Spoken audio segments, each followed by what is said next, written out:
या मुर्गी छुमचार आने भाई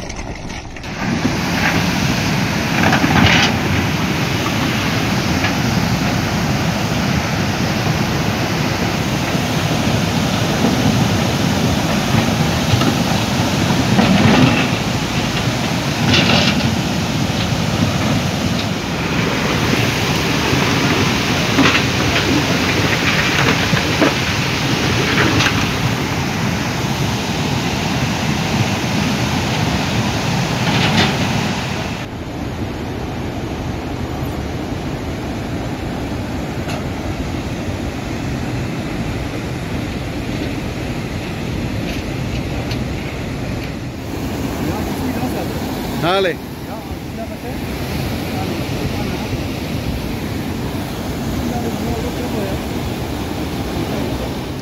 वीवर को जूलियर नमस्कार। मैं मुरुखस्तान जी नेटवर्क 18 के लिए ले से तो आपको बता दूं कि इस वक्त लद्दाख के हर जगह से जो फ्लड्स का शिकायत आ रहा है, काफ़ी रोड्स काटा हुआ है, इरिगेशन कुल काटा हुआ है। तो एक जगह नुब्रा में भी है जहां पानामी कॉन्स्टिट्यूंसी के काउंसलर संगरूप साहब हमारे साथ है, तो वहाँ नुब्रा में भी काफ़ी असर हुआ सर फ्लड के, हमने सुनने में आया। तो इसके बारे में क्या बताएं? सबसे पहले तो मैं आपको धन्यवाद देना चाहूँगा। एक इम्पॉर्टेंट इशू था, इस पे ज़्यादा कवर नहीं होता है, वैसे इसको कवर करना बहुत ज़रूरी समझता हूँ। तो हाल ही में आप सभी जानते हैं कि हर जगह नुब्रा में अगर देखें तो ज़्यादातर वहाँ पे फ्लड आते हैं, हर जगह आते हैं।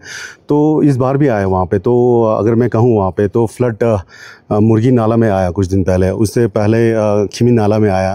तो नाला बहुत सारे वहाँ पे हमारे पनामी कॉन्स्टिट्यूंसी में है, मतलब कोबेद हुआ, तक्षा हुआ, तो सब में फ्लड आए वहाँ पे, जो हर साल आते हैं। मतलब 2008 के बाद हम सभी देख रहे हैं कि लद्दाख एक ऐसा इन्वायरमेंट बना हुआ है जहाँ पे फ्लड ज़्यादा आने लगा है वहाँ पे। तो उसमें पहले तो इतना पानी नहीं आता था। आज के टाइम पे अगर आप देखें वहाँ पे तो हर टोप्पो में, नाले में पानी का जो स्तर है वो बड़ी है। मतलब पहले से 10 साल पहले जब हुआ था कम होता था वहाँ पे, तो उसका डैमेज जो है ज़्यादा होता है। और उसके साथ ही साथ यहाँ पे क्लाउड ब्रस्ट का जो सिलसिला है जो काफ़ी देखने को मिला है। तो उससे क्या होता है, हमारे जो फ्रेजाइल इन्वायरमेंट है, पूरा लूज सॉइल है, तो जब भी कोई बारिश होता है, जब भी कोई ऐसा क्लाउड ब्रस्ट होता है, तो ज़्यादा नुकसान जो है हमें मलबे से आता है वहाँ पे। तो इसी साल भी यही जो है वहाँ पे हुआ। तो फिर हम गए वहाँ पे डिपार्टमेंट के साथ, जो टेम्परेरी रेस्टोरेशन जो है हमने काफ़ी प्रयास किया वहाँ पे करने का, जो हमें सफलता मिला वहाँ पे। तो कुछ जो रोड रिस्टोर करना था, टेम्परेरी रेस्टोरेशन हुआ है वहाँ पे। जैसे कि मुर्गी नाला है, वहाँ से हमारा एक रोड जाता है पूरा 4 गाँव के लिए, कुरी, मुर्गी, बुरमा, चरासा के लिए। तो वो पूरा 2 दिन के लिए बन रहा। मलबा पूरा इतना आया था कि मतलब पूरा 100-200 फीट मलबा आया था वहाँ पे। तो उसको हमने टेम्परेरी रिस्टोर करने की कोशिश किया वहाँ पे, थोड़ा सफलता मिला वहाँ पे। तो अभी पैसेज मिल रहा है वहाँ पे। उसी तरह खिमी टोप्पो में भी 2 दिन लगे हमें रेस्टोरेशन करने में। तो कोबेद नाले में भी हम 2 दिन रहे वहाँ पे। तो टेम्परेरी तो सर हो जाता है आज के टाइम पे। हमारे पास काउंसिल के पास फंडिंग है, मगर इसके लिए एक लॉन्ग टर्म सॉल्यूशन अभी तक नहीं मिला। तो इसके लिए काम करने की ज़रूरत है।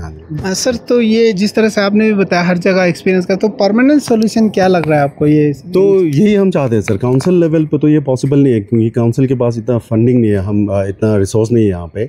तो उसके लिए पूरे यूटी एडमिनिस्ट्रेशन को मिल के करने की ज़रूरत है। क्योंकि अब हम 2010 से हम देखते आ रहा है हर जगह फ्लड आ रहा है। और हर जगह फ्लड जहाँ पे भी आता है अलग अलग तरीके के फ्लड आते हैं वहाँ पे। कहीं पे क्लाउड ब्रस्ट होता है, कहीं पे लेग ब्रस्ट होता है, कहीं पे ऐसे बैठे कहीं से कुछ आ जाता है वहाँ पे। तो इसीलिए हमने पहले भी एलजी साहब को एक रिक्वेस्ट किया था, पिछले एलजी साहब को भी किया था, इससे आगे वाले को भी किया था वहाँ पे।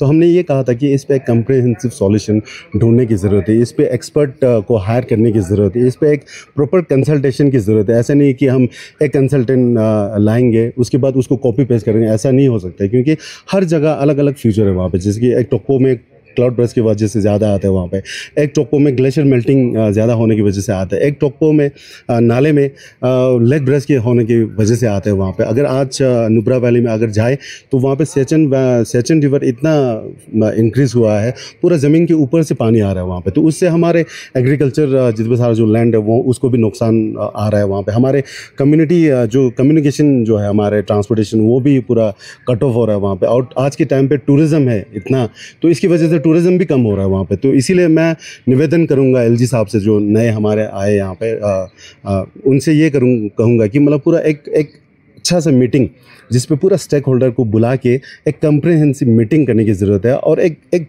परमानेंट सॉल्यूशन के लिए एक DPR बनाने की ज़रूरत है, ताकि वो पूरा DPR का वो करके सबमिट करके हमारे यूटी एडमिनिस्ट्रेशन के पास भी बहुत सारे पैसे सरेंडर होता है, उससे अच्छा है कि वो सरेंडर वाला इसमें खर्चा करे। क्यों खर्चा नहीं होगा तो अगर यहाँ पे कम होता है तो सेंट्रल गवर्नमेंट पैसा देने के लिए तैयार है, मगर यहाँ पे मोबिलाइजेशन करना बहुत ज़रूरी है सर। तो मैं ये समझता हूँ, मतलब हमारे कमिश्नर सेक्रेटरी है, जितने भी सारे जो कंसर्न डिपार्टमेंट के लोग हैं जो इस पे काम करते हैं, उनको इस टाइम पे हर जगह जाके ग्राउंड सिचुएशन देखने की ज़रूरत है। नहीं तो उनको पता नहीं चलता है, जब सर्दी में आते हैं तो सर्दी में कुछ नहीं होता है, वो पूरा सूखा होता है। तो इस टाइम पे अगर वो जाए ग्राउंड सिचुएशन फर्स्ट हैंड अगर देखे तो मैं समझता हूँ आने वाले दिन में इसका परमानेंट सॉल्यूशन मिल सकता है। ऐसे नहीं कि नहीं मिल सकता, ये मिल सकता है। अगर ये वाला अगर इसी तरह टेम्परेरी सॉल्यूशन पे अगर हम छोड़ के रखें तो आने वाले दिन में मैं सोचता हूँ कि पूरा लद्दाख के बहुत सारे ज़मीन जो है हम इस पे होने की वो है, वो मतलब एक्सपेक्ट है, संभावना हम देख सकते हैं सर। हाँ जी, बहुत बहुत धन्यवाद सर। तो ये थे पानामी कॉन्स्टिट्यूंसी के काउंसलर सिंह संगरूप साहब, जो फॉर्मर डिप्टी चेयरमैन भी रह चुके हैं। जिस तरह से लद्दाख में ट्रेंड बना हुआ आजकल हर जगह फ्लड है, तो उसको लॉन्ग टर्म सोल्यूशन की ज़रूरत है, ये उनका कहना है।